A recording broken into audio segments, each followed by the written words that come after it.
Hey guys, welcome back to the channel. This is how to combine videos with lossless cut.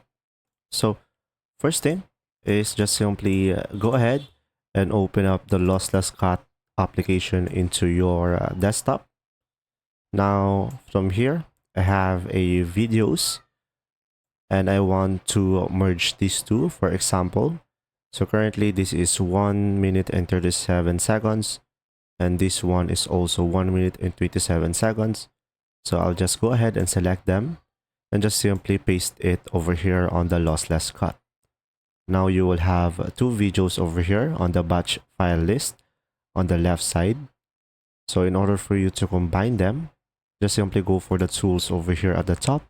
And you should be able to see here, merge concatenate files. Now from here, you should be able to see the two files and you should be able to have the output file name over here.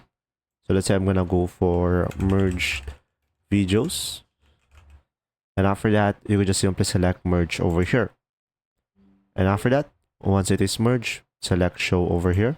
And now when you select show, you should be able to see your file on the same folder over here. And as you can see, this video is now 3 minutes. As you can see, this video is now 3 minutes and 5 seconds. And it is now merged. I hope this video helped you understand more. Thanks for watching.